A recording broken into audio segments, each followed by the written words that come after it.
Hello,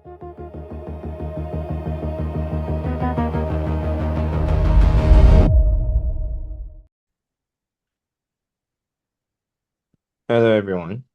Welcome back to the podcast.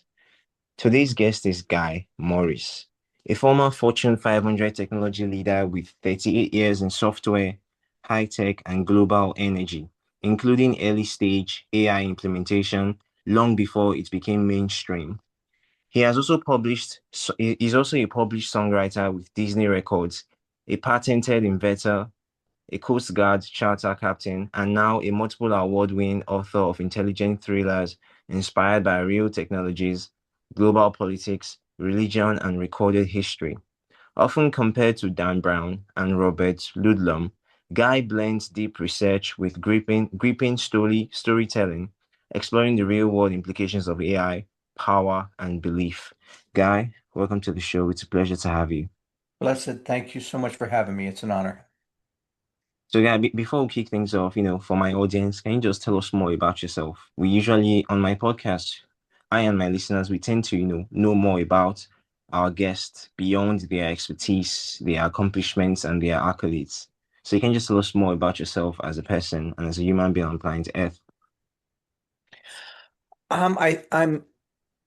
I think I'm more unusual than I didn't realize how unusual I was, I think, until I retired and started talking to people and got out of my business mindset.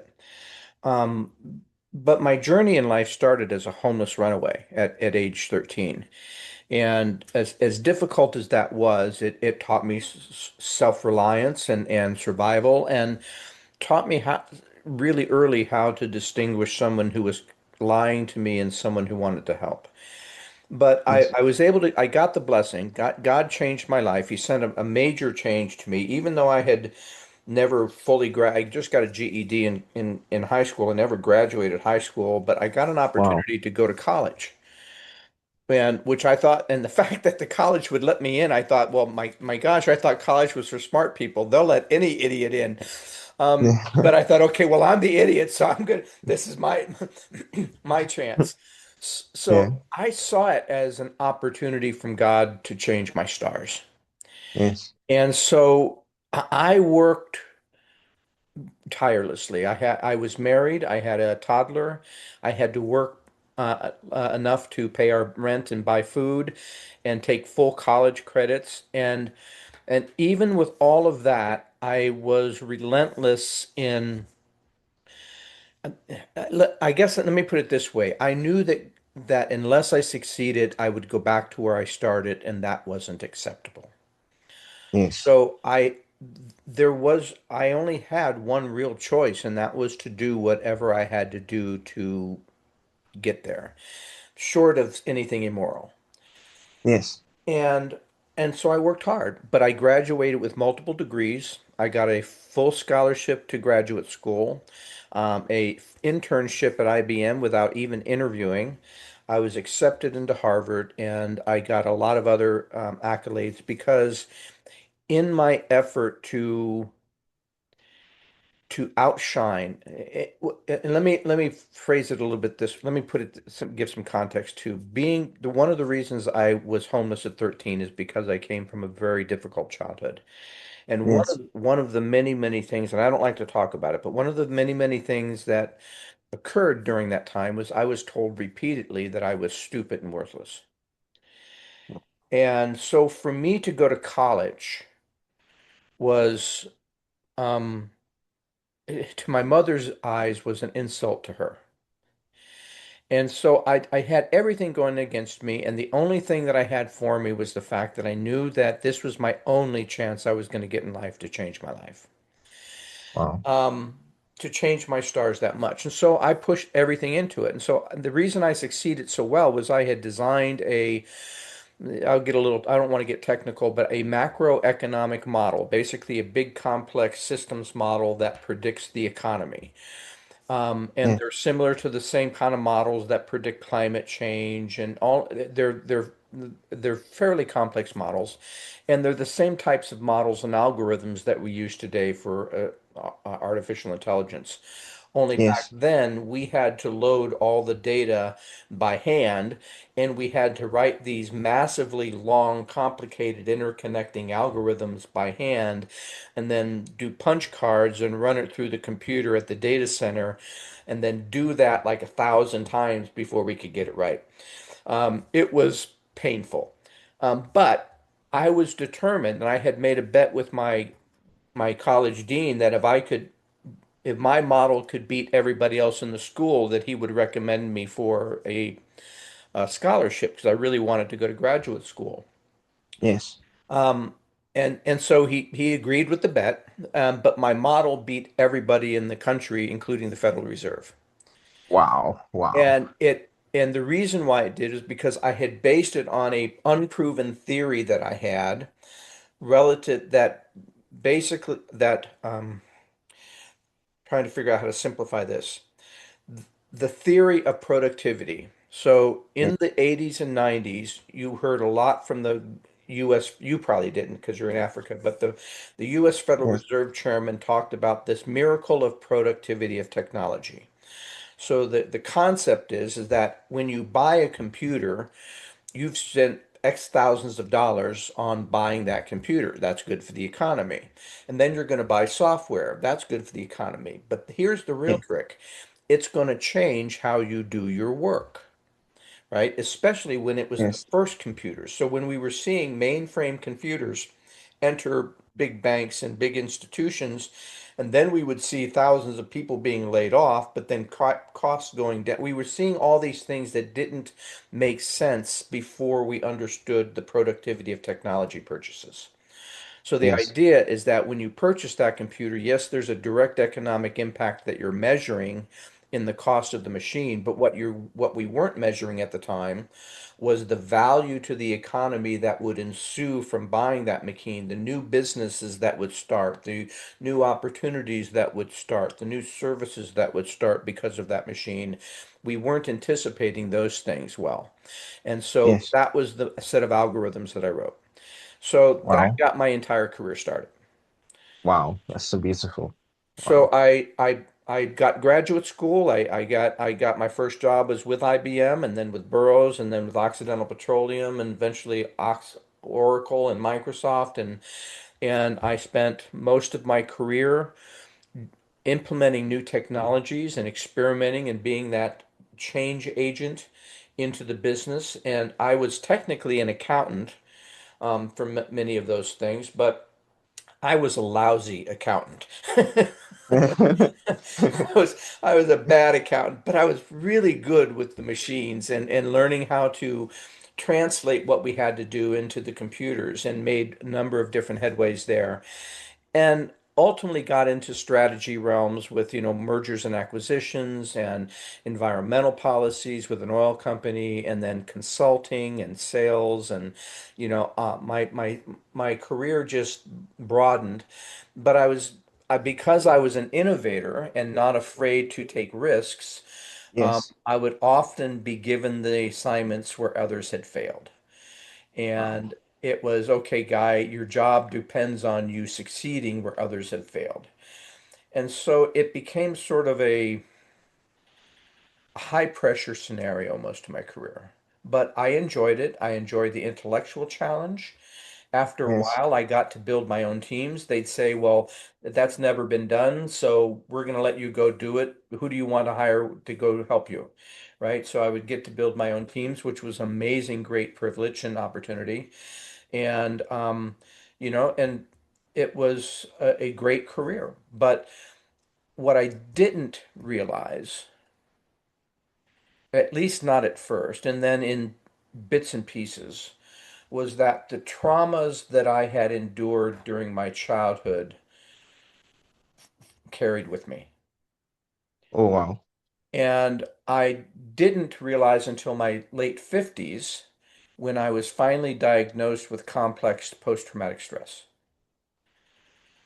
And Oh, but through my career, and I would never ever tell this to anyone in my career or at my church or my friends, I was struggling with addiction, chronic depression, hyper anxiety about everything, Night terrors. I really, to this day, I have to take prescription sleep medications to fall asleep.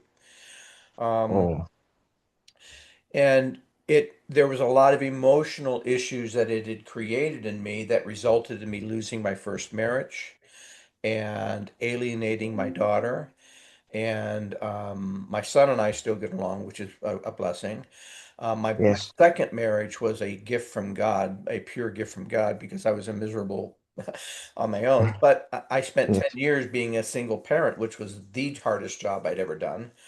Um, and through all of these things, I know I'm talking on and on. I probably should just shut up, but No, that's guy, probably a good guy, enough view of me. Through all of these things, I found that my life's journey was two things: trying to find the purpose for why God would allow me to change my stars. So, yes, sure, having a career was nice, but there was something else. I always sensed that there was something else there. And then trying to reinvent myself constantly out of all of these other issues that I had to constantly carry with me. Go through 12-step programs to stop being an alcoholic, and then go through a different program, to not just ignore the things that were keeping me from reaching my optimum potential, but to yes. actually face them and deal with them. And that became, I had a kind of a dual life journey, dealing with the stuff that held me back and then trying to find the purpose to carry me forward. Wow, guy, honestly, listening to you tell us more about yourself and more about your story speaks to the amount and level of resilience that you have. Your story is just the compilation of sheer will, sheer resilience, sheer relentlessness, and it's a very wonderful story. To think that somebody who've been told all their life that they wouldn't amount to nothing became one of the, you literally among one of the people who created the frontiers that we are sort of enjoying today, if you understand what I mean. I mean, when it comes to AI, when it comes to your macroeconomic model that you said you postulated, and every other thing you've done in all these major industries, you've been a major contributor to the current world, to the current way the world is today. And to think that just a few years ago, when you were a teenager, people told you that you wouldn't amount to nothing. People always told you that you were stupid, that you would not be intelligent, and you proved all of them wrong whilst also battling with everything that has to do with that, addiction, depression, and everything that comes with all the baggages from all the emotional and mental trauma that you've experienced. Amidst all of that, even though losing your marriage, you were still able to make something out of yourself. Now, there's something I usually say on my podcast to my audience, and I usually tell my guests. Growing up as a child, I used to admire successful people like yourself, people who have made something out of themselves, people who work for prestigious companies and industries, the people who are captains of industries, captains of technology, and etc. I usually look up to them. I look at them like perfect people. They don't have any problem. They don't have issues. They are just perfect. It's the reason why they were able to achieve all these things. But the more I got older, the more I began to understand that no, these people actually go through things. They experience problems in life, but they don't let it hold them back. They do everything possible to forge ahead. They make sure that whatever trauma, whatever emotional baggage that they have, whatever might have happened to them or happen in their lives, they don't allow you to draw them back or to, stop them from advancing. Amidst everything, they still push ahead, push on to try to achieve and actualize their goals. And I'm so glad that I've met one of those people, guy. It's a pleasure to meet you once again. Thank you Thank you so so much for much. sharing your story with us. It's actually very inspirational. Thank you so, so much. Thank you So, for guys, inviting me. yes. So, guys, you were working with early stage AI decades ago, before LLM, before, we were able to now talk to AI using just regular everyday language. You were working with AI when it was still algorithms, was still lines of code. How Well, did, and I've got a book coming out this year that's called The AI Tsunami: A Survival Guide for Humanity. And in the book, I talk about the most people don't realize, but the first conference on AI was in August 1956. oh, wow, wow. That was And there have wow. been several generations of us trying to invent machines that could think as well as a man, communicate as well as a man. And I talk about all the premises and the Turing tests and everything, and the Yes. stages that we went through in order to get where we are today, and why I knew back in when I first started working, when I retired in 2018, and I started writing the book Swarm in 2019, which deals with AI. Swarm was published in 2020, 2 years ahead of ChatGPT. And all Wow. of the AI technology that I talk about in Swarm was actually true. Now, some of it was true in the laboratory, but not commercial. So I'm always trying to write 2 or 3 years, a few years ahead of what's commercial. So that by the time the book comes out and people are getting used to it, it doesn't look like I'm copying the idea. Yes. But Yes. Swarm came from, there's been several phases. So I already talked about the very early stage of working on developing repetitive and non-regression model algorithms for economic modeling. So it's essentially taking vast amounts of data and finding the pattern, right? Which is what Yes. we look to AIs to do now, but now it's on a much bigger level. A few Yes. years later, I was working on a program that was experimental program out of a subsidiary of IBM in partnership with DARPA, and it was called Expert Systems. And it was a way of what we were trying to do at the time was to say, well, let's take a guy who's really, really smart in this one field of knowledge, and let's pick his brain and take all of these different scenarios of what happens if this happens, and what do you do when you find this, and what do you do if you find that, and what's the process for fixing this or doing that. And we said we're going to basically download all of that expert knowledge and put it into a computer, right? Wow. Yes. And get the computer to, it was basically a what if. It was a very complicated what if model. And it worked a little bit, but I had a debrief with DARPA afterwards.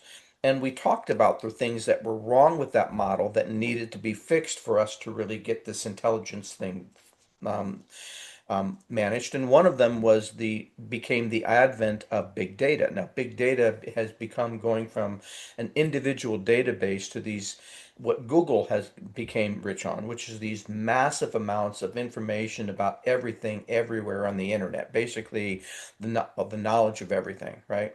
We needed Yes. data on all of that stuff to search it and tag it and find patterns and everything else. We needed much, much more data than I could create as a single company. And we Yes. needed to have more rigorous ways of getting the machine to learn these rules than for us to try and tell the machine what to do. So now the other thing we said is that right now the machine only understands data. It only understands, you know, language data or mathematical data. We needed it to understand images, and we needed to understand sound vibrations, and we needed to, at an operational level, we needed a Yes. way for the machine to understand the other modalities that humans operate in, Yes. visual, sight, taste, touch, all of these other things. And so over the next 10, 15 years after that, we saw the industry, we saw governments and big investments going to those fields that got us to the next level, which was teaching the machine how to recognize a cat in a photo, right? To the Yes. machine, it's just pixels. But we had to teach it how to recognize visual images and sounds. And so a little bit later, I was working on some early Apple software that was actually experimental software. It was never released for that became the audio visual or became the audio recognition software that you now have in Siri. So about 10 Wow. years before Siri came out, we were working on this technology, right? So there's a process that happens in the lab and in the developmental process that's much longer than people see. So there were some things that happened in 2012 with Google and a few other things that gave me the heads up that we were moving in the right direction. Yes. But the big thing came in the late 90s, and that became the inspiration for the book series. I came across a very obscure in a technical magazine, a very obscure Associated Press article that was a very just a little 3 sentence blurb. and the blurb said that a program had escaped the Lawrence Livermore Laboratories at Sandia, and if I knew What? anything about it, to contact this professor or this FBI agent. That's all it said. Yes. Wow. You picked up what I immediately picked up. It didn't say the program was lost. It didn't say, the Associated Press didn't say the program was broken. It didn't say the program had malfunctioned or was stolen. Stolen, yes. The So verb that they escaped. used was the program had escaped. I flipped out. I became so obsessed. I spent almost a year. I cut that article out, I taped it onto my monitor, and even through my workday, I'd keep looking at that. And for months, I kept asking this question: was it a typo or a slip? Yes. And so once I decided that, okay, let's theoretical guy, you're good with theory. Let's theoretically say it was a slip. The government doesn't have technologies that we're not already developing. It's using basically the commercial technologies, the same chips, the same computers. They could write Yes. their own software, of sure. So I started asking myself, given the current state of technology, what are the combinations of technologies? How would I architect a program so that it could escape a lab? And escape, what is, then I had to figure out, okay, what does escape mean operationally? And so I broke it all down. And then I had this amazing story, and I went to a friend of mine who is a film producer, and I said, Jack, I got this amazing story for a film, right, about a program that escapes. And he Yes. loved it. And so we said, well, we didn't know how they had the money for a film, so we said, let's make a webisode series. So we did. We hired some out of work actors, and I wrote scripts, and we created the HTML and created digital sets and all of the blah blah blah. And we produced about 15 episodes. We got about 25 awards. We revolutionized Wow. our webisode series. I was optioned by the film studios, which was good because I was out of money at that point. And Yes. 2 weeks before the option was due, two FBI agents showed up at my door. Oh They wow. were not happy. I was over the top, obnoxiously giddy. Yes, you're here. I did it. I figured it out. This is so cool. You guys wouldn't come if I was wrong. I can tell all my friends. They did not like me at all. For me, I tell everybody it was my one of my best nights ever Yes. Do because you know what out it of means? So, sorry, guys, to interject. Do you know what it means that you did something and the government noticed? It means you what did something very crazy. they noticed in a very unfriendly way. So Yeah. I still know that they monitor my social media. I still know that they keep tabs on what I do. Yes, So yes. Sorry, I have um, to yeah. interject one more time. And the crazy thing is, that just goes to tell you how much of everything the government actually monitors.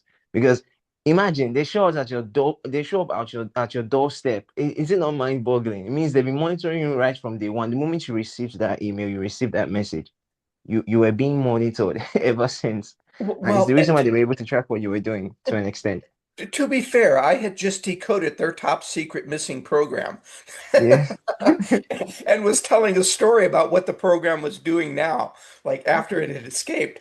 They were very Yes. interested in whether I was, the way we structured the whole webisode series was that these were secret um, journals of the Yes. people involved, and so you were getting the perspective of the different people involved. So we were writing it as if we had really found this program and were using it. So Yes. they were they were not happy, but that created the Sylvia it became one of the programs in my books, and that's inspired my book series, and it got me looking at and then after I retired, I started looking more deeply and started saying, well, what's the state of artificial intelligence now? What are the risks that we have to face? What's the government doing? What shouldn't they be doing that they're doing where they really shouldn't be going that far? And I started getting more involved in researching the whole topic in a deeper way, and you know that has now spawned several thrillers and now a nonfiction book. Um, Yes. I'm in agreement. And the other thing is I start really becoming aware when I started realizing, well, if the government could do that back then, what could it do now? and I started looking at how AI would be weaponized, both in government surveillance, government espionage, and government weapon systems. And it turns out that not only the United States, but China, Russia, Iran, North Korea, and others are actively, Israel are actively involved in using AI to create lethal autonomous weapons. Yes. Wow. Wow. Wow. Wow. That's just mind-boggling. Yeah. I can't, I'm trying to wrap my head around it. It just goes to tell us how whatever we think we have currently, however advanced the technology that we are using today is, the government, whatever the government is using is probably 10 times more advanced. And that's honestly mind-boggling. Well, So I, so I from your tell perspective, everybody that particularly when we're dealing with with DARPA projects, that the government yes. tends to be roughly 10 years ahead of Wow. commercial sector. And commercial sector, what you see in the marketplace is probably at least 5 years behind where they're at in the lab, right? Wow. Because it Yes. takes time to get something to work in the lab, and they say, okay, how do we commercialize this? How do we productize this? How do we scale Yes. this to a global scale? What's the support model? It takes time to go from we've invented it, it's scary, to okay, now We, we can release a product. yeah, now we can sell it to the public, to the masses for profit, actually. And that And could then the take years. government, DARPA is typically experimenting ahead of that. In fact, DARPA is one of the major investors in some of these tech companies, including Google and OpenAI and Anthropic and others. So they recognize these technologies and they start investing in the companies that promise to produce the technologies they need. And Yes. the CIA has their own investment arm. Wow. Yeah. Wow. And that's actually the truth, honestly. We're going to dive into that, towards probably towards the end of our conversation. But for now, I have a question. From your perspective, what's the biggest misunderstanding society has about AI right now? The biggest misunderstanding in my view, and I bring this out in my books, which is they believe that AI is the danger. Oh, Um, wow.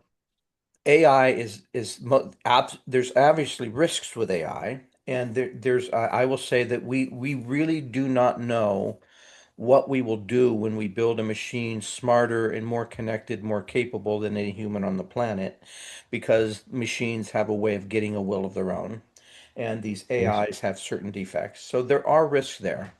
But the greatest risk, in my view, is the corruption of power that will use AI to create a technical oligarch feudalism that displaces jobs and basically has surveillance over people. It's basically all of the fiction dystopia. This is the engine for those. And so it's not whether we can or it's whether we should. And it's not a question of can it be used for good. It will be used for good. But Yes. that doesn't mean every invention we've ever had in our entire history has also been used for warfare, for criminality, for deception, for manipulation, and for corrupt leaders to abuse their power. So the danger that we have is not in the technology itself, but is in Yes. It's the news. legal, moral, and ethical boundaries that we put on the technology to keep it from being misused against humanity. And right Yes. now, the United States is the worst of, yeah, well, I wouldn't say the worst. Russia's pretty bad too, so is China. Yeah. None of us are good. And none of us are stepping up to the moral responsibility to put boundaries on this technology, and that's a danger for the entire humanity. Oh, wow.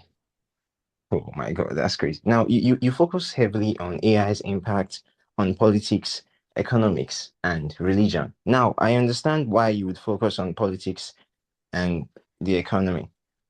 Why religion? What does AI have to do with religion?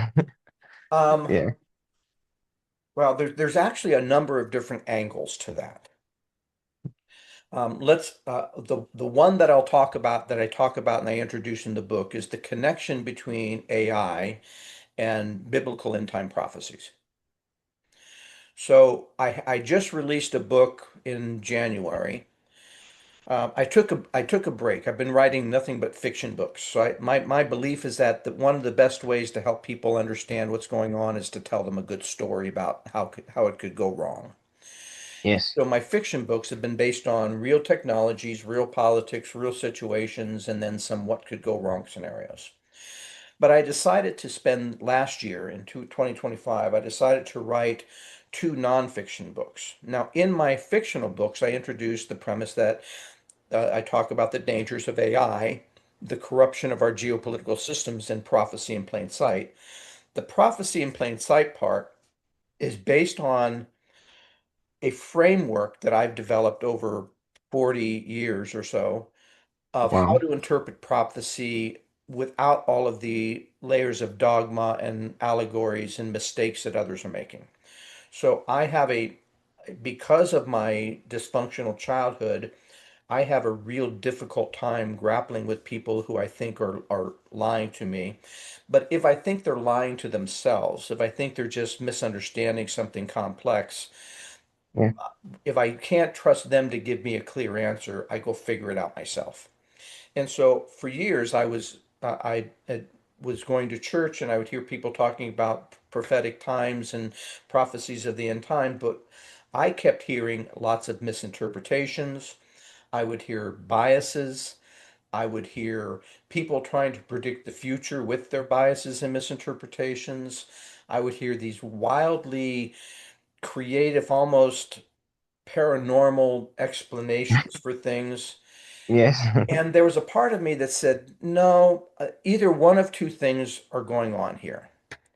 Either one, prophecy is meaningless entirely, Yes. or two, their interpretation is based wrong. And so I didn't know how exactly because I didn't never went to seminary. I'm not a pastor, but I Yes. determined that I wanted to, for my own sake, I wanted to figure out what was going on, and I ultimately did. And ultimately created a framework that has principles and processes and math. It uses correlation mathematics and probability mathematics. And I've been able to decode most of the New Testament prophecies for the end times, including all of the relevant chapters up to like chapter 14 of Revelation. So I've been able to Wow. decode the seven churches, seven seals, seven trumpets, two beasts, both dragons, image of the beast, mark of the beast, and the Antichrist. And one of the key premises is that prophecy is never about predicting the future. It's only about figuring out what the attributes are and seeing if you can understanding the present with the right context. So Yes. one of the conclusions is that prophecy is less about how an angry deity will come to destroy humanity as much as a warning of how we would do it to ourselves. So with that Wow. premise, now in the book I have an AI decoding prophecy, and my book, through prophecy analytics, explains how an AI would do that, which is based on how I did it. So I introduced prophecy because there's a spiritual element. I wanted people to lift their heads up from getting kind of their getting from their nose to the tree to be able to see the forest, right? To see a Yes. broader view. How are all these things connecting to a broader story of our own our own persistent, repeated mistakes, our own repeated human nature, and the nature of power itself corrupting until it becomes cataclysmic. Now, if you look at the non-biblical traditions, such as Yes. the Maya or the Hopi and the Hindu, those three traditions have a concept that creation and destruction happen in cycles, right? Yes. And according to many who are Hindu, they believe that we're in the final cycle, they're called the Kali Yuga. Now, many Christians will say that we're in the last days, but they'll say that for the wrong reasons. They'll say it because they've misinterpreted something, and they'll talk about their culture war issues.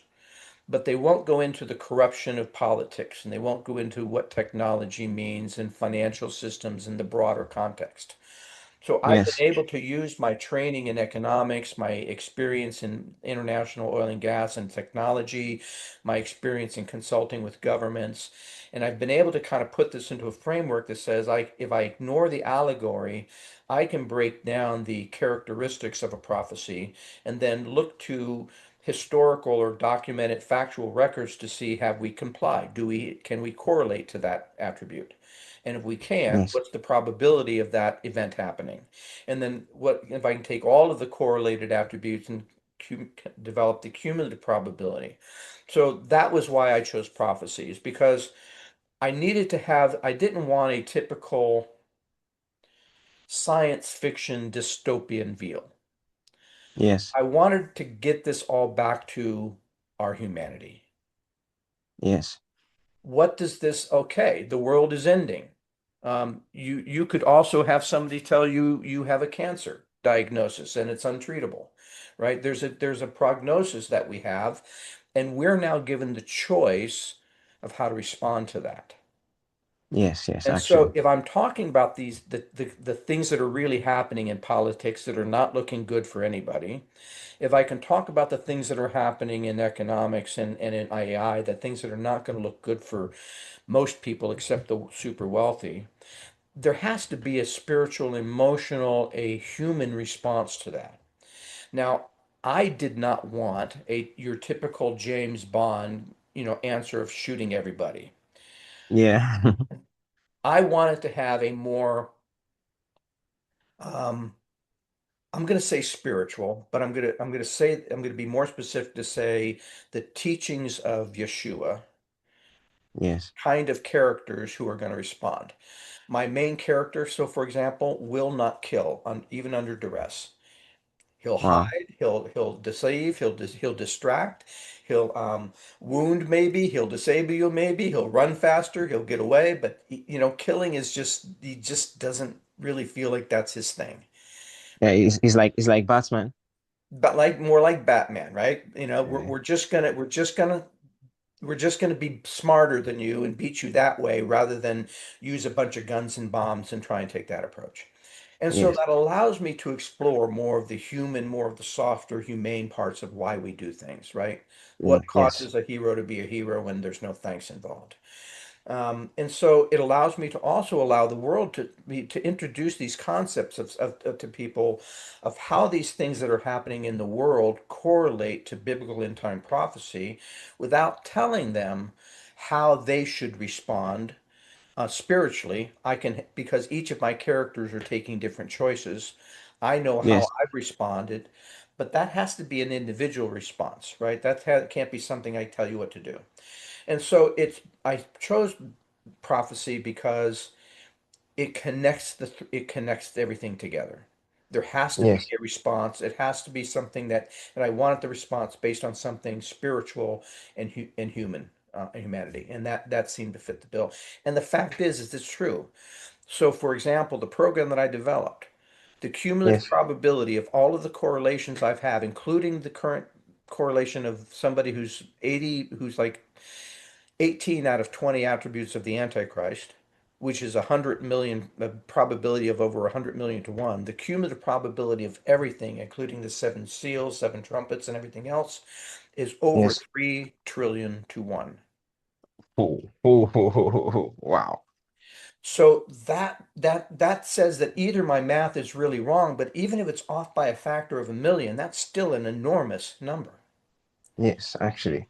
And so the I put that in there is because I felt like it was a wake-up call. This is a time to wake up for our slumber, stop seeing the news as Democrats versus Republicans, this party versus that party, this country versus that country, and start seeing it as humanity is imploding. What is my response going to be? And I'm leading people to try and hopefully choose the response of kindness, truth, love, caring, helping others. Yes. Oh, wow. So now I understand why you incorporated religion Yeah. into um Because otherwise, you have this very dystopic story that almost always turns into violence against violence. And I Yes. didn't want to, that's not the story I believe I've been called to tell. Yes. I actually understand. Now, to add to what you've explained to us so far, which is actually in of itself very beautiful.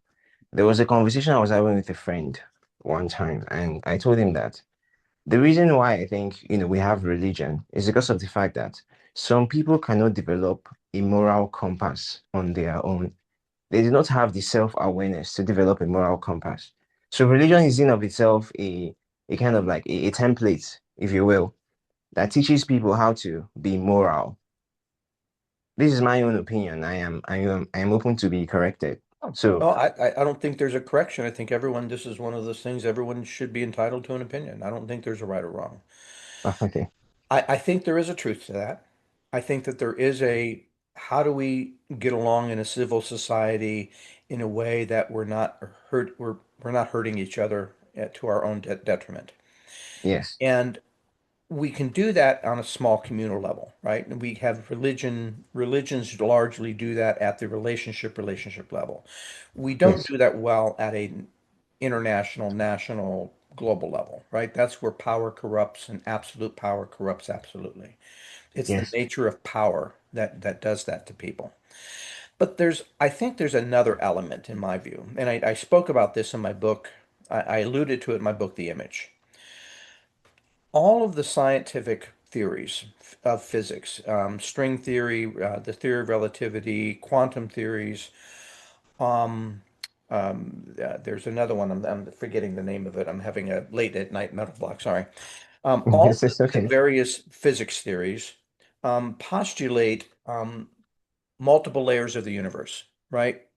We Yes. know that we can't see all of the dimensions of light there is to see. We can't hear all the dimensions of sound there is to hear. It's not Yes. unreasonable to suggest that we can't perceive all the dimensions of the universe that exist around us. We Definitely. get glimpses of those things through paranormal activities, but those are so rare and unpredictable, we discount them because we can't put them in a lab and test them. But it Yes. doesn't mean they don't exist. Now, if I take the physics theories and as I studied black holes and quantum theory and quantum entanglement and all of the physics theories that basically say that there the theories of dark matter, right? Is dark Yes. matter present in the physical universe, or just that we just can't see it, right? So we have all of these things around you, and religions tell us there are these dimensions. Some call them heaven, some call them hell, but they're just different dimensions, right? Yes. Yes. We have people who have near-death experiences that said their consciousness existed beyond their heartbeat and their brain functioning, right? Yes. So we Yes. have these experiences, and those seem eerily consistent in terms of their main elements. We can't discount that people thousands of years ago might have had those experiences and then brought those tales back. And so I think there is a physics dimensional issue as well to our spirituality that's more than just let's agree to the rules to get along together. What are the good, Oh wow. basic moral rules? To a Yes. dimensional reality that we tend to discount because our senses are so attuned to the physical world. But that Yes. doesn't Yes. mean that the rest of this doesn't also exist. Now, I'm a big one to say that I believe that scientists, when they don't know, what the reason they create theories is because they don't know how to explain certain things that they observe. I will say the same thing about religion. Theology is a form of theory. It's a theory Yes. of the nature of God, where scientists are trying to figure out what are these other universes and how do they function. Religions are looking at what is the consciousness within those dimensions and what is our relationship. And so With I them. think we're going at the same thing from completely different angles, and neither science nor religions uh, have the right answers. And the reasons why there's conflicts between either scientific theories and religions is because Yes. there's dimensions where we don't know, and we each have theories, and we're willing to die for those theories. And that's where I Yes. don't really have an understanding. I can't imagine dying for those theories. Oh wow. Oh wow. That's actually mind-boggling. It also gives an idea because science evolves, Mhm. and it also gives us an idea of how much religion could actually evolve with time. And I think that they're kind of like intrinsically linked in a way, if you understand what I mean. Because Yeah. if Well, and I I say, 2,000 years ago, we might have understood that there's somehow a connection, but we didn't have the same vocabulary. We didn't yes, have the same detailed understanding of the various elements of it and how to measure and how to articulate it. But we're trying to explain the same things from different perspectives. And so exactly. it becomes a way of, for me, of having more tolerance to say, even within my own Christian faith, of being able to make sure. I think it's dangerous anytime we become convinced that we know the whole truth and nothing but the truth. The moment we stop questioning, the moment we stop trying to discover, the moment we stop trying to understand more, I think that sense of assuredness becomes stagnant. Yes, yes, 100%. I agree. And the beautiful thing about this whole discussion that we're having is just to make us understand that at the end of the day, we are not totally kind of like, you know, off in our own personal translation, trying to translate how we think the universe works, whether it's a religious person or a scientist. The thing is, just because of how theology or religion works, the interpretation could be different. And because of science and the fact everything has to be based on facts, what's it called? Well, let me take it. Let Empirical me kind of go empirical down to a different nuance for you, how religion works, and that's a really good distinction. Remember, mentioned a moment ago that the nature of the universe is really quantum, and that's an individual entanglement between my consciousness and a universal consciousness, right? I might call it a okay. moment of prayer, I might call it an inspiration, I might call it a deja vu or a vision or whatever. Yes. Religion is a artificial form created largely by men to Yes. try to communalize or try to standardize or try to control those relationships. Now, if you think about my concern with religion is that there's a big difference between faith and religion. If someone says, I'm Oh a wow. religious person, that tells me they believe in the institution, they believe in the rituals, they believe in the dogma, they believe in Yes, yes, yes. the color and the pomp and the all of that. If I have someone tell me I'm a man of faith, that's telling me that they're more interested in the spiritual concepts, in the relationship with the creator, with his own personal interpretation of how does he live his life that's consistent with that what he believes in. And so I tell everybody, and I'm trying to make the distinction in my books, we have lots of problems with religions, and even the Bible will say that of the seven churches of the last day, only two of them are told to persevere through the tough times, but they weren't giving any rebukes. The other five are given rebukes.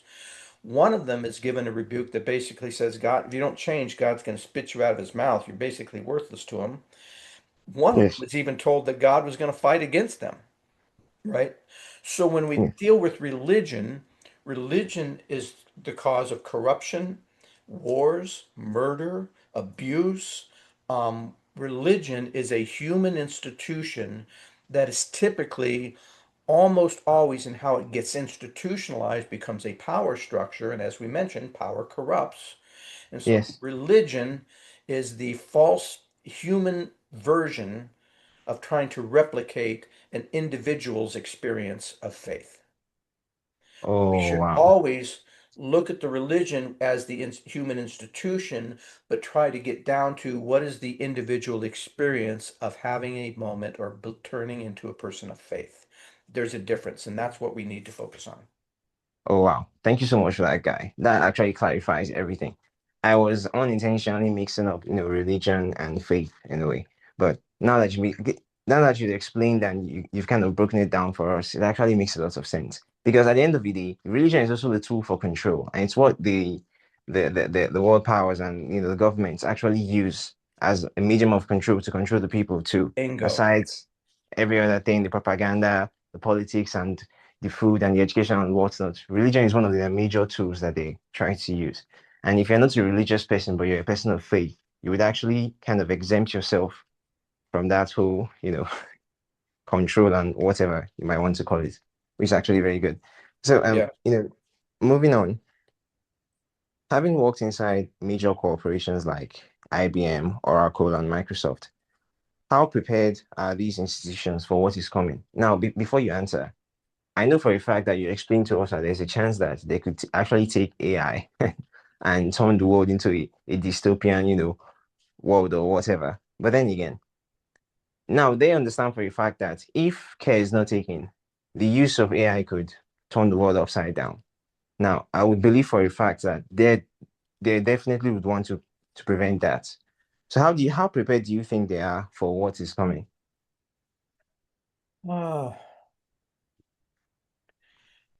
not as prepared as they should be, and not as prepared as many of the core engineers, the people with their hands on, want to be. We saw the same process. We've seen it many times.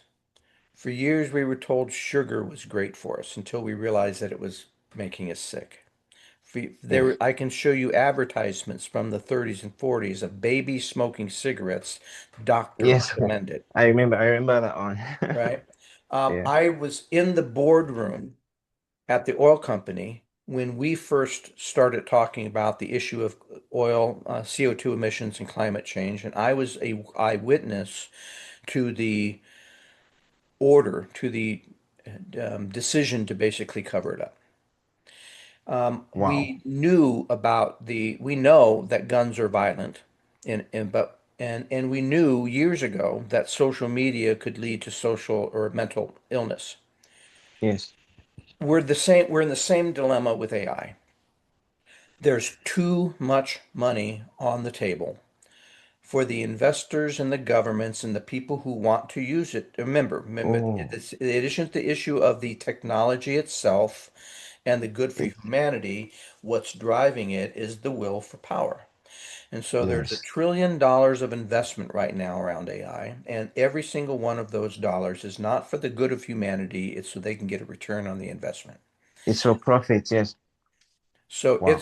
it's got right now it's got sort of a mind of its own. And even if the bubble pops, those technologies, the just like the bubble popped with the internet, it didn't stop the internet. It just meant that it was going to take longer to get some of those things done than people were Yes. expecting. AI is going to be the same. I don't I think we're prepared for dealing with the technological challenges. We're not prepared for the social. And cultural changes We're not and prepared for the challenges. cultural. We're not prepared Yeah. for the economic. If you start getting the way, if any of the forecasts are even close, that we're going to lose 300 to 500 million jobs will be displaced in the next 5 to 6 years. That's an enormous disruption to governments, to government budgets, to social services, to those are things we're not prepared for. For people to start saying, well, we'll give universal basic income when people can't even afford basic income now, that's unrealistic to think governments are going to pay for that. So if I think in terms of what are we prepared for, we're prepared to basically build it. We know how to build these massive machines and how to get the technology going and keep the progress of the machine going. We will reach an AGI probably within the next, certainly I think within the next 5 years. I think it's going to be sooner than that. Wow. But we don't know yet, and we haven't regulated yet. What do you do with a machine that's hyper connected, smarter than anybody on the planet? Do you really think that we're going to control it? Oh my God. And if so, what does that look like? We already have machines threatening to sabotage things if it gets turned off. And so, Wait, guys, sorry, can you repeat that again? Are you oh, serious? Is that for real? yeah, yeah. We've had machines threaten their developers to sabotage something or other or expose something that they've done if they do what if they start the process to turn them off.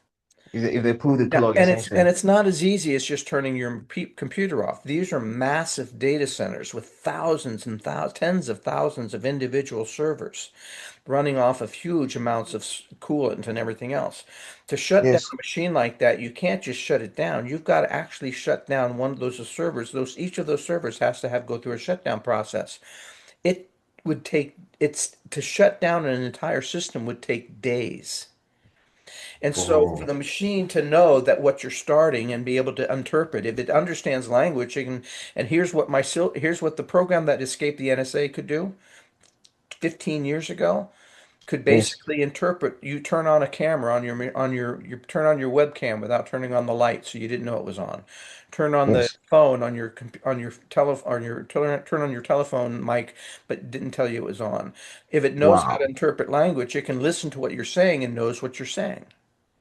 And Oh so, my God. you know, we've got examples of one machine basically was told to go do something. In order to do it, it had to get access to another piece of software, but because it couldn't do the computer challenge on the machine to register for the software, it Yes. contacted somebody else, convinced them that they were blind, a blind person, Wow. and they needed help, Wow. and asked them to go solve that problem for them so that they could get into the software, and we didn't find out about it until after it had happened.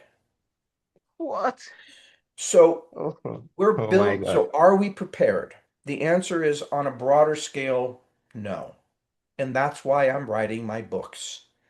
We're Oh not my prepared. God. People aren't prepared for the job changes that they're going to have to go through. People aren't prepared. Businesses aren't prepared to understand how do they optimize their workforce rather than reduce their workforce. Governments aren't really dealing with the fact that between the demographic cycle of old people like me leaving the workforce and then the Yes. AI layoffs, that could create a real big budget problem for them. We're not prepared. We're not prepared with mitigating what happens if a sociopathic billionaire, we all know one or two, Yes. decides that they want to create an AI that's going to steal an election or manipulate minds or steal users' information or do something else malicious. We have no control over any of those things. So are we prepared? At the broader sense, the answer is no. No. Oh my God.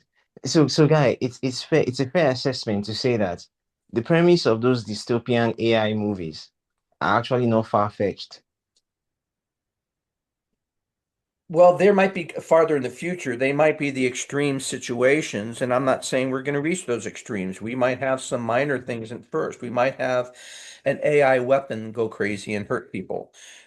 Yes. We might find that yes, AI is helping to and we did. We've discovered in the 2020 election that the Russians used social media to manipulate people's perceptions and propagate lies and misinformation using AI bots, right? Wow. So Yes. we already know that there are things that are doing. There's AI and software that can crack your computer or crack your phone, even if you have a password on it, simply by being within 10 feet of it. Um, Oh my God. I could tell you, I can tell you stories of AI that have learned how to read minds from MRI scans. Um, What? all of the things what people don't know. Now Yes. remember, all of these CEOs going out and talking about the great things their AI are going to do, they have a lot of investors expecting them to talk it up and create a business for this. And we have to be honest, there will be good, honest, productive and human benefiting benefits to artificial intelligence. Artificial intelligence can already read an MRI scan and detect a cancer scale better than a human can. AR, Yes. machine intelligence can already do a lot of individual functions better than a human can. And in fact, there's already lots of AI already embedded into a lot of the software people already use, and they just don't know it yet. We didn't call it AI back then. So there's Yes. all sorts of positive purposes to it, but they're trying to downplay the negatives. Now, what we saw this week in America, The Department of Defense, and I'll still call them that because it's technically illegal to call them Department of War. They're not allowed to change their own name. The Oh Department of wow. Defense, which is we have to be realistic. The U.S. government right now is pretty much a lawless government. Yeah, honestly, yes. I'm glad that you're saying that. I'm good. I don't believe in BS. I don't believe in propaganda. I don't believe in Yes, snowing people or spin. I believe in saying the blunt truth, and then you work for for the what it blunt is. truth to find the right answer based on that. So we're Yes. running a lawless government right now. It's corrupt. It's evil. It's doing things lawless internationally, locally, domestically. It's horrible. That being said, um, where was I going with this? Now I lost my train of thought. Okay, so you said currently the US government is incredibly corrupt and you know and what's not. I think Well, you're yeah, trying so to it's going to. Oh, yeah, I know. So they're already. So this week, the Department of Defense demanded that Anthropic, which is already being used in a number of different places in the military to do benefits outside of weapons systems, help them yes, operationally, communications, blah blah blah. There's lots of ways that the this could actually help them be more efficient and run better. They basically fired them. They drew a line in the sand. The DoD wanted Anthropic to give them two privileges. They wanted Anthropic to give them the privilege to create autonomous weapons. yes, In other words, a weapon that could decide on its own that yes, you're a yes, target yes, and kill you without a human involved, and yes, to do understand. mass surveillance of citizens. Those are both red lines. Now, whether the Anthropic will be able, now, I can tell you right off the bat that Elon Musk and Grok don't have those red lines. Oh But my God. they're not as good of a platform as Anthropic. So there was a big debate, and you're going to see what we're seeing through that is a it revealed to the world the transparency of what governments want to do with this technology. Now, these companies might say, I don't want you to use my software that way. And there, until we get legislation that prevents Yes, that, it's going to be a battle. And some companies will and some companies won't, but the ultimate end result will be that governments are going to move in that direction because that is the nature of governments and that is the yes. nature of power. And the crazy thing is, majority of these governments, they are the major investors in most of these companies. So even if the Correct. company doesn't want to create these autonomous weapons, they could actually, persuade them by threatening to pull out funding, and the companies will be forced to make these weapons. Honestly, I just hope and pray, even if these companies, if they are as smart as they say or they claim to be or as they are, they would actually install face fail safes in any of these autonomous weapons. At least when it spirals out Well, of control, they'll well, be able to shut it that's down. what Anthropic had done. They installed some fail safes, and the DoD wanted them to remove them, and Anthropic said no.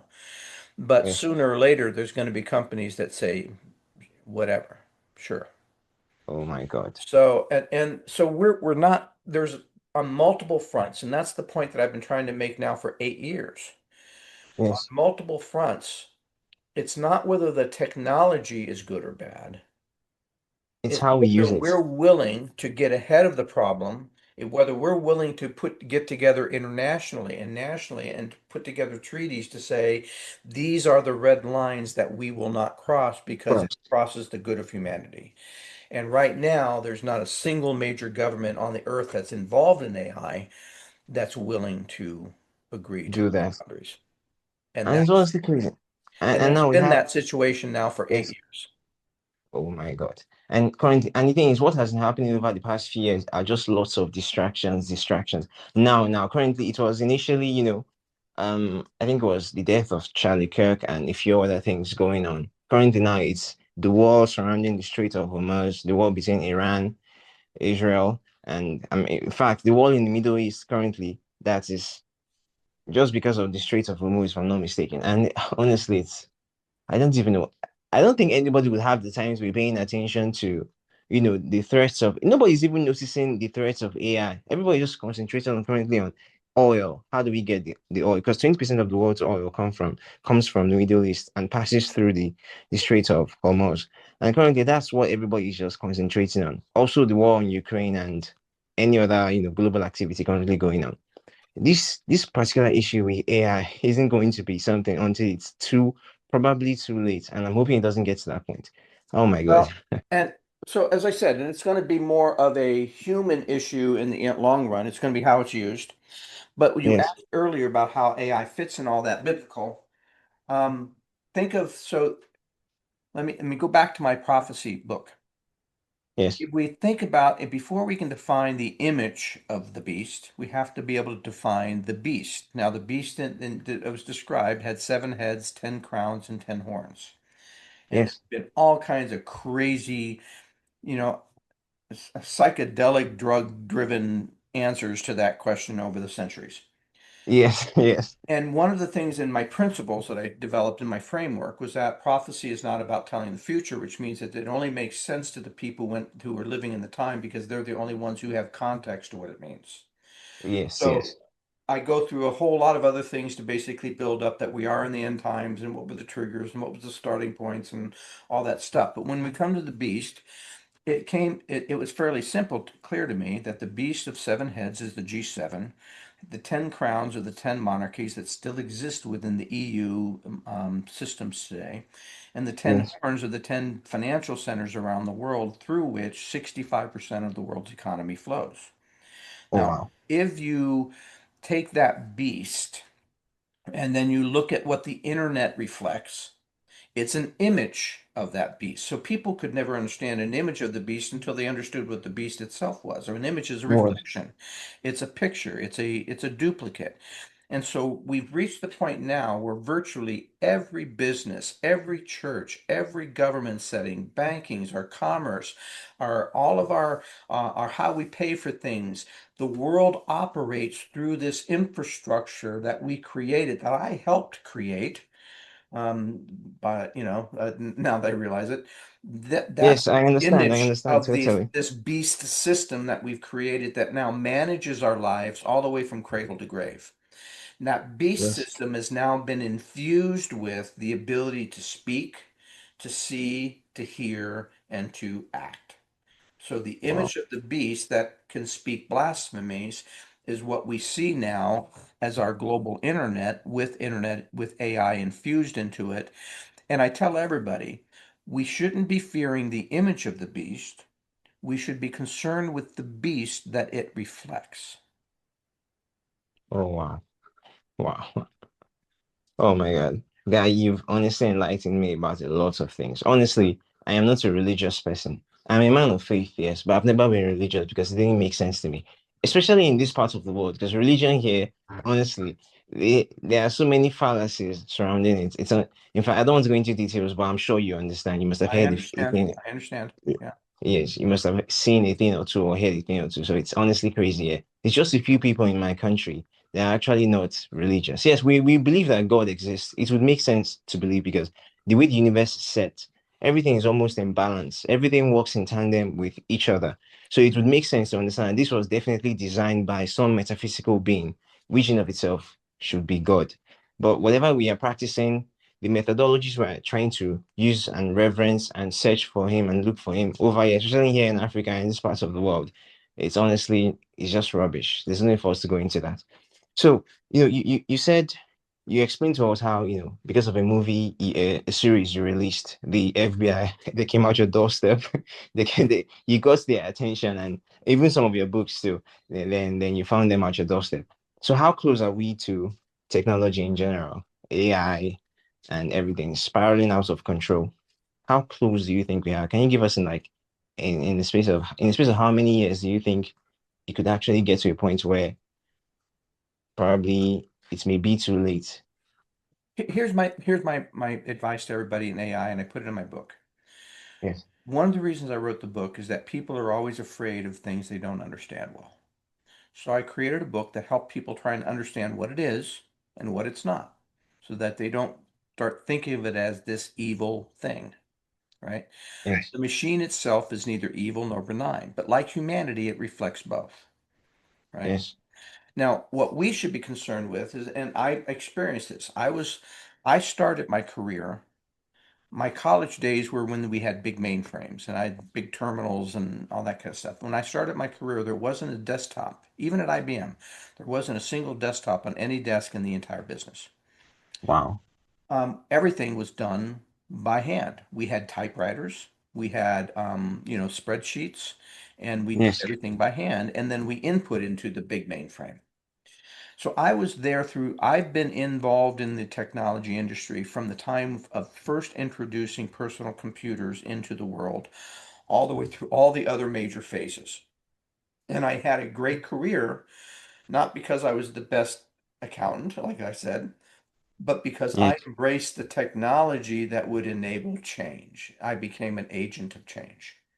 And I tell Yes. everybody that this is an opportunity for you to embrace the same thing. Those who now, if depending upon what job you do, whatever you do, to the extent that you can find the AI tools that help you do it better, faster, cheaper than other people, Yes. you are ahead of the curve. And if you can help other people learn how to use those tools and to create the programs that institutionalize that within your business or your church or your community, you're now an agent of change for good with that technology. The fear is not in the technology itself. The fear is to keep our eye on leadership, corporate and government, to be aware of what they're doing with the technology, what criminals are going to do with the technology, to be aware of how it could be used against us, so that while we're learning how to embrace this new technology that could do good things within our Yes. sphere, we need to be aware of how it's going to be misused in other spheres. Oh wow. Thank you so much for that. That was actually that's just the honest piece of information about it. Not necessarily that it's going to spiral out of control. It just depends on how we use it. And that's the main thing we need to focus on. Honestly, guy, this has been a very enlightening and insightful conversation. I want you to take a little bit of a breather. So I have a set of rapid fire questions I want to ask you. You can either answer with a phrase or a sentence. So the first one is what would you call AI in one word?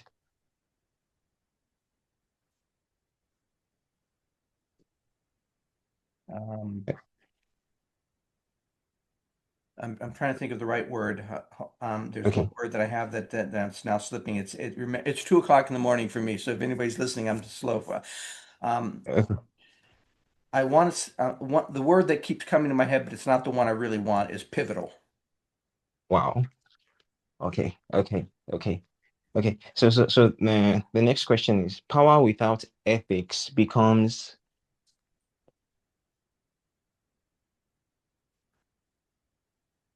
Ask that question again. power without ethics becomes Nightly news. It's what we see every day, all day long, every year, every decade, every century. It's the stuff of human history. yes. Power Is without the ethics is history. yes. Oh wow. It's the human condition essentially. Human condition. It's our history. Yeah. Yes.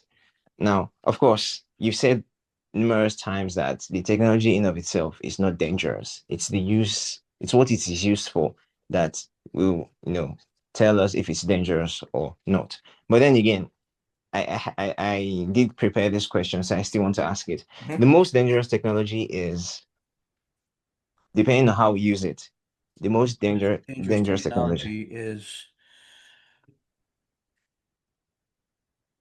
Definitely AI. I know the AI is certainly an answer, but that's nuclear is still right up there. Oh We, yes. we Oh my cannot God. forget we cannot Yes. forget the world that we live in, and the reason why some of these wars are so scary is because they could escalate. And Yes. what they could escalate to is not a bad software program. What they could escalate to is a bad bomb that could destroy millions of lives, Yes. and a cascading scenario that no AI in the world would know how to stop. In fact, one of the problems with most of the AI models that they're using within the military now is when it comes down to battle planning and strategy, they default to the tactical nuclear response like 80% of the time. What? Yeah. So Oh my God. I want to say AI, but frankly, AI is more of a longer term risk to us, and it's not the technology itself. It's how it's going to be used. And so the time frame is not the technology. So what's the riskiest technology? The one that could it only has to be used once and not badly in order for it to be bad is a bomb. Oh my God. And But those, it's actually, but here's the thing: yes, we have international treaties about how to regulate bombs. We restrict the IP of how to build bombs. We restrict the materials of how to build bombs. We have yes. zero restrictions on AI right now. And the thing is, we don't necessarily have, I'm glad that you're one of the few people doing this. We don't necessarily understand the impact AI could have. It's kind of like cryptocurrency. The first time Bitcoin came out, people actually thought it would never actually go mainstream. It would never pick up. But today now, Bitcoin is essentially a part of the world's economy. And I think AI is kind of like moving along that path. At first, it's okay, yes, we know that okay, it's going to be something tomorrow, but I mean it's not going to be dangerous. It's not like it's going to do anything to us. It's not like it has a humanoid body that it can walk around and move around and whatnot. It's just in the computer. We can basically just turn it off. And one particular thing that most people don't understand is the people in parliament, the people in government, they are not necessarily software engineers. They are not computer literate to the extent to which someone like you is. So to them, if AI starts to misbehave or it starts to become a threat, we just pull the plug essentially. But they don't understand that it's not that simple. And I think that's where the disparity, if that's what you call it, comes in kind of.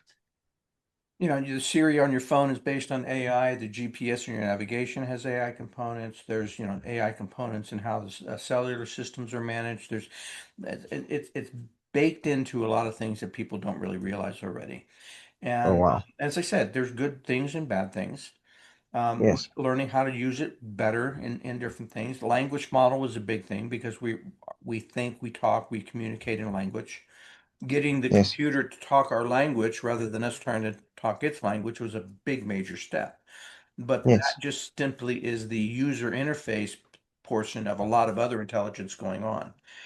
But that said, as I said, I see all kinds of beneficial uses: education, medical, sciences, material sciences, logistics, government management, employee man. I can think of 1,000 different positive uses for a smart machine in the right context, with the right training, the right guardrails, the right regulations, and the right accountability if something goes wrong. Yes. We don't have all of the guardrails right now, and that leaves it to what history has shown us is that we won't regulate it until somebody gets hurt badly, Yes. until a bunch of Yes. people get hurt badly. We'll Yes. wait for the disaster and then we'll try and see if we can backpedal. The problem is by then it'll be too late. Oh wow. And that's going to be a very crazy and painful thing. But anyways, let's just hope for the best. Now, the next question is leadership today requires. Now, after you've answered, I'm going to give my opinion on and my answer to the question too. So, leadership today requires. Say it a little slower. I didn't quite understand that. Okay, I said leadership today requires. Oh, absolutely, we need leadership. The question is how do you get the right leadership at the right levels for these things? Yes, America's supposed to have some of the smartest people on the freaking planet. We can't have a Congress that seems to be able to get their act together to pass a regulation on this life-changing, monumental technology. And even yes, though we know the risks, and even though the lead executives from the AI companies like Anthropic and OpenAI and Microsoft and other places are telling the regulators, we need you to put regulations and guardrails on this. Things like copyright protections, not used for surveillance of citizens, not used to create weapons. We need you to create those guardrails. And they haven't yes. done it. So yes, leadership is absolutely critical. And what's scaring me is that we have a void of leadership on some level, good leadership on other companies. I wouldn't call Elon Musk a good leader. Oh wow. Okay, okay, okay. So, one thing I've observed, especially with movie tropes, Hello, guy, are you there?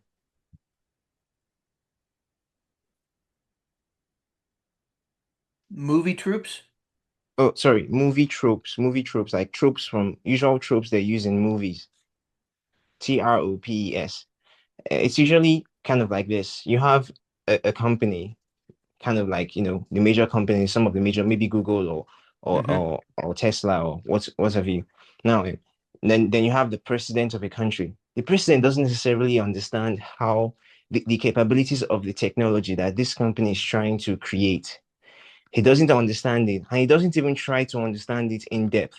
Now, he needs Hmm. to understand that this particular president or leader needs to understand that he's in charge of lots of people, their livelihoods, the future of generations to come from whatever nation he may be ruling. He doesn't try to understand what this technology could do, what it may do, what it may cause to happen in the future. He just tells the CEO to, do this, do that. I need the technology to do this. I don't care what it takes. I don't care what it does. Just I think that's the problem we kind of have with leadership. We have people in power that they do not understand even the basics of how this technology works. They don't understand it. They just know that you can do this and you can do that. So let's just see to do this and do that. I think that's Well, one of the issues. yeah, the motivation is there, and I learned this in corporations. You think that the CEO is there to do something he's there to create a product, but more importantly, he's there to create money. His Yes. shareholders want him to create more money every quarter. And he's going to tell them to create a product, a way to make money. And he's only going to be concerned with the risks if he believes there's a liability that will cost him money. Oh, Right? yes, yes, yes, So that's when we think in terms of the motivations of CEOs, and this is something I did not fully appreciate until I had to work with these people year after year after year. They don't care what's right or wrong. They care about what's legal or not legal,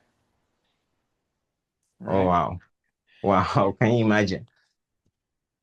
And so now that's not everybody. I know that there are that there are companies and there are leaders and there are people who have more morals and that they're worried about their communities and their employees and there are people.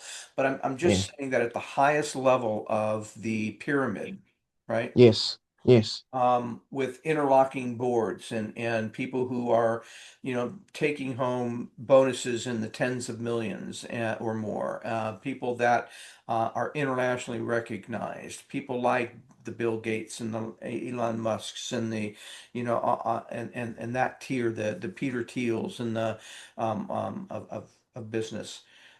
yes. There's more of a Profit oriented kind of mindset, essentially. yeah, profit oriented, but I almost want to say the profit orientation almost becomes militaristic, right? Oh, wow. It Yes, becomes more aggressive than just profit. It leads to the kinds of bad moral decisions we see some of these guys making, right? oh, yes, It's because it's not just profit, but I have to be first. I have to be the top. I have to be the number one. Or, yes, there's not enough billions to satisfy me. And you yes. start to get these distorted decisions about what's right for the business versus what's right for the CEO versus and then all of what's right for humanity is almost not even a part of the conversation. The conversation. And we know this is starts to conflict. The one that interests or that caters to the interests of the CEO and his company will be the option that will be picked. Hmm. And that's just great. So my last rapid fire question is, what do you think the future of humanity depends on? Fixing humanity. Um, and until we can get a way of holding leaders accountable to the same kind of standards that we would hold our neighbor accountable, our boss, our mate. If Yes, we can't have our leaders to the same level of accountability that we have to everybody else in society until we have systems that can do that, we're doomed to keep repeating the same mistakes we've made for 6,000 years. And yes, whether that's with, sticks and stones or swords and arrows or cannons and guns, or Yes. now bioweapons, AI, cyber weapons, and autonomous weapons with AI. It'll be the same Yes. thing. The future of humanity had we if we let me put it this way, and I talk about this all the time. We have all of the resources, the intelligence, the information, the data, the people, and the money to solve every single problem the world faces, including climate change, hunger, education, employment, and health. But Yes. we don't. And We don't have the willingness to do it. we don't have the shared identity and will to do what's right for humanity because the people in charge of the resources are just don't Care. They get don't that. care. They They don't don't care. care. Okay. And So it's crazy how for the past, probably centuries even, we've yeah. given these people unchecked power to the point where they just a few people, not even up to a million, control the narrative of 8 billion lives. And it's honestly crazy. Now, according to the prophecy analytics, we're heading Yes. towards a man-made destruction of some sort. And I don't try to predict the future because that's the mistake everybody else makes. But the math is telling us that's where we're leading. Now, if that's true, then I take the people that I've known in life who had a cancer diagnosis. Now, we all expire. We all have an expiration date. We don't know Yes. when, we don't know how, but we all know that sooner or later we're going to have a near-death experience that becomes a permanent one, right? And Yes. our consciousness is going to move on from this physical thing, and we weren't going to be worried about what's going on here. Now, Yes. at a global level, prophecy analytics is saying that we're all facing that destiny. The question then becomes, if your doctor came to you today and said, "Blessed, you have a certain kind of cancer we can't cure. You've got 5 to 10 years to live. I can't tell you exactly. Make the most of the time you've got." Yes. Now, most people would take that and go home and say, "Oh my God," they'd be depressed at first. They deny it at first. Maybe they'd get a second opinion. Maybe they'd get angry at their doctor. They'd get Yes. angry at their parents for smoking or whatever, and then they'd finally get to a point where there was bargaining about what could they do and what they couldn't do, and maybe they were wrong or whatever, until they get a level of acceptance. And in that acceptance, they start to say, well, if I've only got that much time, what are the things that are really most valuable in life? It's not the money. It's not that extra house with the whatever. It's not that fancier new car. It's Yes. not the my Mm. political agenda, right? Yes. So we start to come to a sense of what's truly important in life. And I believe when we start to think about what the future of humanity, what prophecy analytics is telling us is that we've reached a stage that as a human race, we have that opportunity to start saying, well, you know, we've got a crazy man in Russia with a finger on the button. We've Yes. got a dictator who's aging in China and a kind of a crazy man in North Korea with another finger on a button. Yes. And now Yes. we have a crazy man in the US with a finger on the biggest button that there is. And he can't even get along with his allies. So, what could trigger the things going wrong? I don't know exactly what those that could be, but there's a lot of possibilities. And Yes. Hollywood is good at coming up with the scenarios that tells us what could lead us there. Which one will be the one? I don't really know. Will AI be a part of it? Possibly. Will cryptocurrency possibly be a part of it? Maybe. Will nuclear Yes. weapons or AI weapons be a part of it? It's looking more and more likely, but how that actually comes to pass is unknown, and whether it really will come known. Now, I'll tell everybody, prophecy analytics is an analytical framework. It's not a magic ball.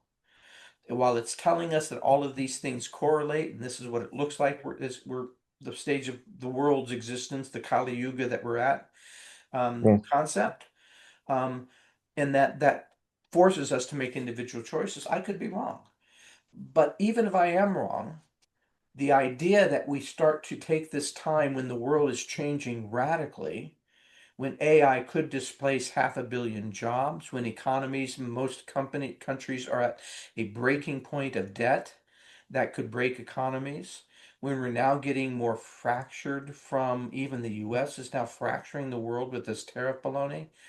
All of these things Yes. are coming to play, and we don't know how they're going to play out because we're at a first with all of this. We've never had a machine smarter than anybody on the planet. And so, Wow. but I can say is that we're at a time when we should be deepening as much as trying to deal with all of the chaos on the day-to-day news, which we get caught up in. We need to take some time to dig deeper spiritual roots to figure out who we really are, what really matters, who really matters, and how to make sure we can readjust our plate moving forward to make that reality our reality. Wow. Thank you so much for this insight, Guy. Guy, it's honestly been a pleasure speaking with you. I've learned a lot. I have just discovered how, how ignorant I am about a lot of things. And I'm honestly sure that you still have many, many more things that you do actually want to teach us. But given time, we have to come, we have to bring the session to an end. But then again, we can always, post another session, then you can teach us more because honestly, speaking with you has been very enlightening and I actually enjoyed it all. And I am honestly sure that my listeners did. Guy, before we round off, I have one more question I want to ask. Okay. So if you leave my listeners and I with one insight about AI and the direction of our planet, what would it be?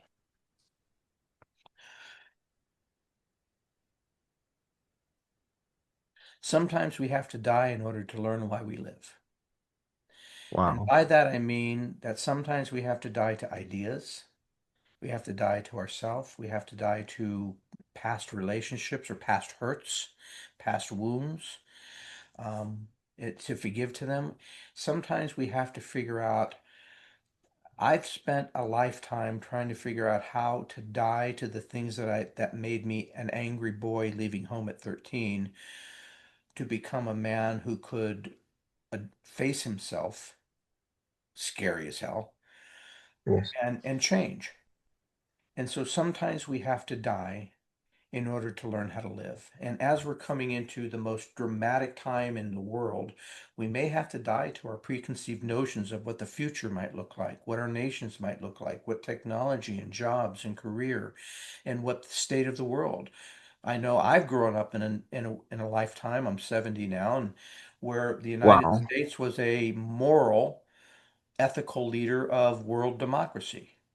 Yes. I have to die to that as a given now in order to address the future of what could be in a healthy way.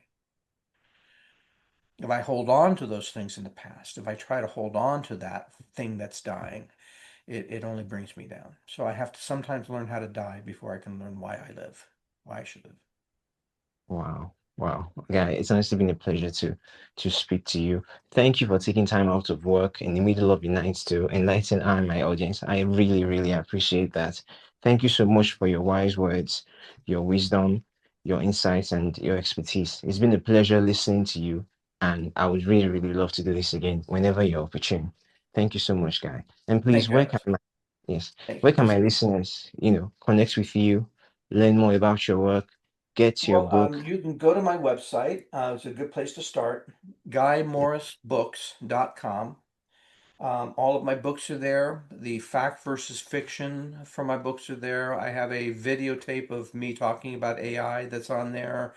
A couple of them actually. One about my prophecy analytics. There's a video on there. So there's all kinds of stuff. There's links to Amazon and other places to buy digital copies, and that's the best place to kind of stay in touch and learn what I'm doing. Thank you so much, guys. It's honestly been a pleasure listening to you. Please, for everyone listening, if you really enjoyed this conversation between I and Guy, do check out his website, get his book, watch his videos. And of course, Guy, one more thing before we go. Mhm. The series you produced that caught the attention of the FBI. What is the title? The book, the first book that introduced the series about the program that escaped is called Swarm, Swarm. Okay. SWARM. Okay. And swarm refers to a drone swarm technology that DARPA is working on in the Nevada desert. Oh wow. Oh wow. Okay, that's wonderful. Thank you so much for that. You're Guy, welcome. it's been a pleasure to have you. Please do have a wonderful night's rest. And hope from here you're not going back to work. You definitely want to go and rest and No, I sleep. think at this point it's time to turn it off and go to bed. Yes, definitely. Please, yes. Please do have a wonderful night's rest You and do too. have a wonderful day ahead. And take care of yourself, guys. It's been a You pleasure too, speaking to Betsy. you once again. Thank you so Take care. much. Thank you for having me. Bye bye. Take care. Bye bye.